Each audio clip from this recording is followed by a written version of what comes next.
Shalom, everyone, from the Integral House of Israel. I'm going to be going over the third Aliyah reading from Parashat, Vayera.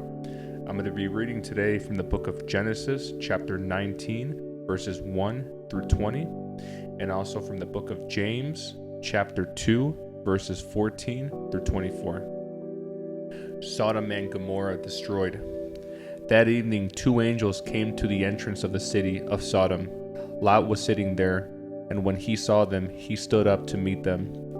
Then he welcomed them and bowed with his face to the ground. "My lords," he said, "come to my home to wash your feet and be my guest for the night. You may then get up early in the morning and be on your way again." "Oh no," they replied. "We'll just spend the night out here in the city square." But Lot insisted, so at last they went home with him. Lot prepared a feast for them, complete with fresh bread made without yeast, and they ate.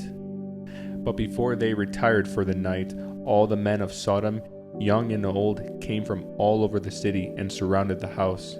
They shouted to Lot, "Where are the men who came to spend the night with you?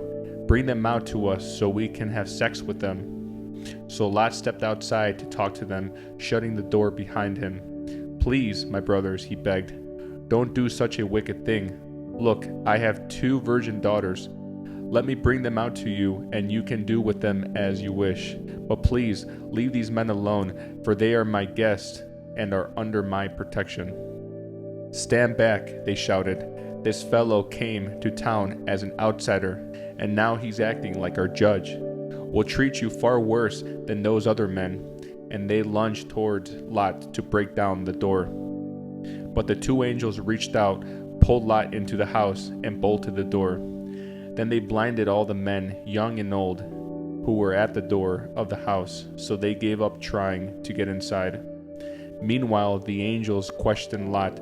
"Do you have any other relatives here in the city?" they asked. "Get them out of this place, your sons-in-law, sons, daughters, or anyone else, for we are about to destroy the city completely.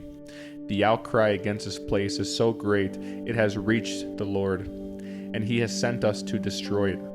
So Lot rushed out to tell his daughter's fiancés, "Quick, get out of the city, the Lord is about to destroy it." But the young men thought he was only joking.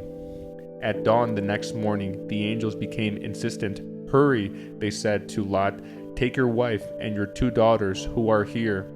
Get out right now, or you will be swept away in the destruction of the city." When Lot still hesitated, the angel seized his hand and the hands of his wife and 2 daughters and rushed them to safety outside the city, for the Lord was merciful. When they were safely out of the city, one of the angels ordered, "Run for your lives and don't look back or stop anywhere in the valley. Escape to the mountains, or you will be swept away." "Oh no, my lord," Lot begged. "You have been so gracious to me and saved my life, and you have shown such great kindness, but I cannot go to the mountains. Disaster would catch up to me there, and I would die soon. See, there is a small village nearby. Please let me go there instead.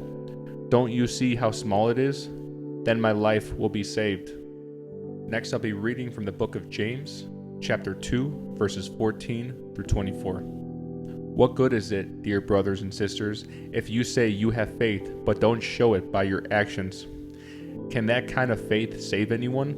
Suppose you see a brother or sister who has no food or clothing, and you say, 'Goodbye and have a good day.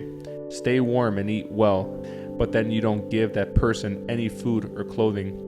What good does that do? So you see, faith by itself isn't enough.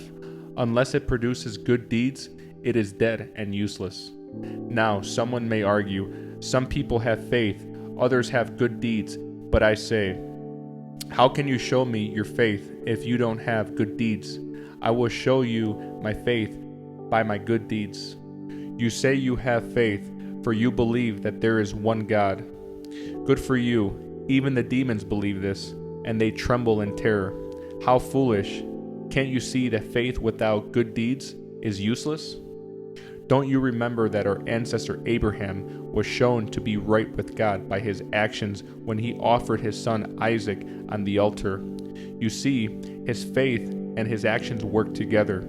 His actions made his faith complete. And so it happened just as the scriptures say. Abraham believed God, and God counted him as righteous because of his faith. He was even called the friend of God.